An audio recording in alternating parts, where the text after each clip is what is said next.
You don't need a mentor, at least not in the traditional sense. I know this might be an unpopular opinion, but let me try to explain. It's become somehow like fashionable to have a mentor, especially in the software engineering space. It seems like everybody's advice somehow involves seeking out a mentor, like it's the absolute most important indicator of success. And I'm not even saying that this is necessarily bad advice, but I think it's oftentimes a bit either misguided or misconstrued. I've actually had a lot of mentors in my life. For example, as a child, my parents were essentially mentors in teaching me things like right from wrong. And then by the time I got to university, there were more mentor-like figures in my life, from upperclassmen who helped me navigate the sort of overwhelming at times process that is going to this massive university on the other side of the country. And there were professors who helped me figure out what it is that I was actually passionate about and how to best pursue that. In each of my internships, there were assigned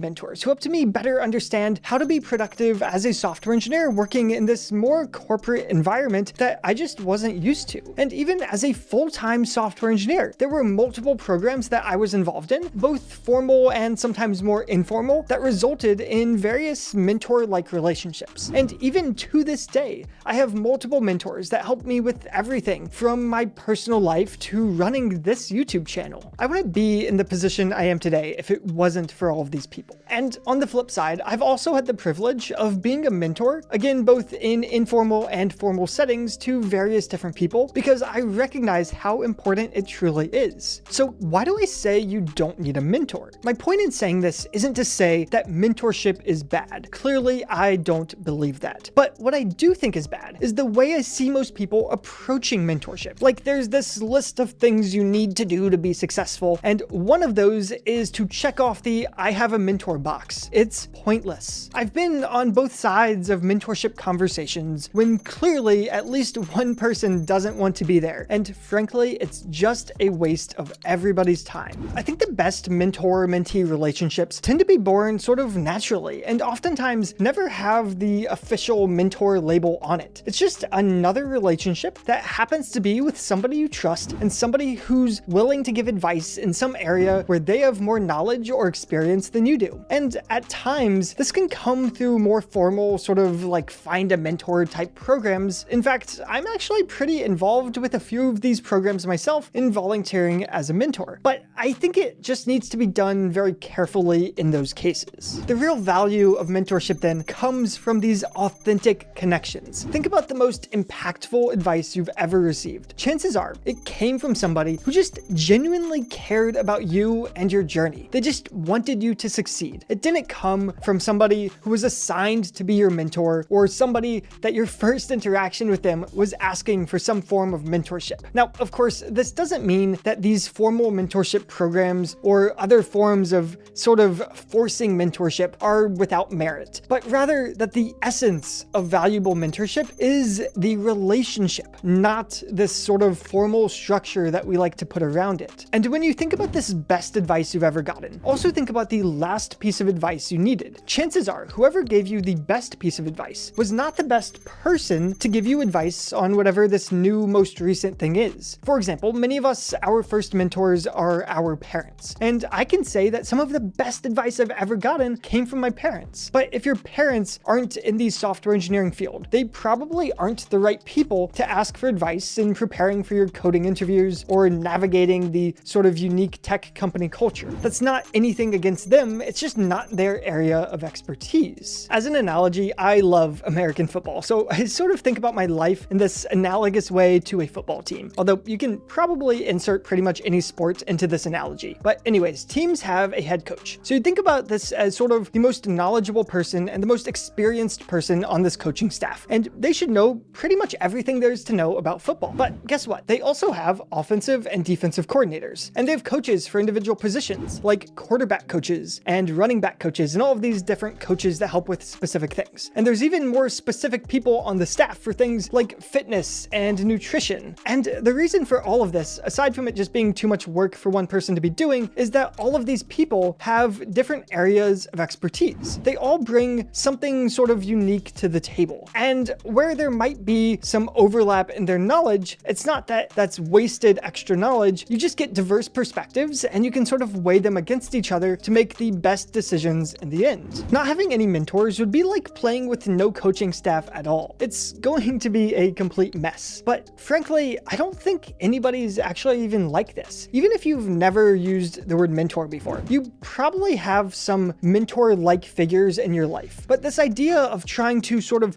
force mentorship with some single all-powerful mentor and this I need to have a mentor mindset is like having a head coach and nobody else on the staff. Instead, you should be trying to build genuine relationships with different people. And naturally, some of those people will have achieved things that you want to achieve, and they can help you with that. And the most sort of beautiful part of this all is that oftentimes it becomes a two-way street where you both have value to provide to each other in different areas. And even if it doesn't start that way, oftentimes sort of years down the line, you almost forget who the original mentor even was and who the original mentee was, because it is just a genuine, mutually beneficial relationship between two people. So I guess my advice is this: there's no reason to stress about trying to find the perfect mentor. Instead, just surround yourself with good people. Some of these people will just be your friends and your peers. Others could be your managers or teachers that you've built stronger relationships with over time. But regardless, just focus on building these genuine connections with people and let mentorship sort of come naturally. And then when you feel like there's gaps and you're needing advice on things that there's not people in your corner that you can ask, then it might be time to try to seek out new relationships or mentorships or whatever you want to call it with somebody who can sort of provide that value to you in that area. But ultimately, the goal is not to find a mentor. It's to cultivate this sort of mentorship mindset where you look to grow and learn from the people around you, and most importantly, to also reciprocate the same value as much as possible to them as well. So let me know what you think about all of this and share your sort of mentorship experiences down in the comments if you're comfortable with that. And then my mentor, the almighty YouTube algorithm, thinks you should watch this video next.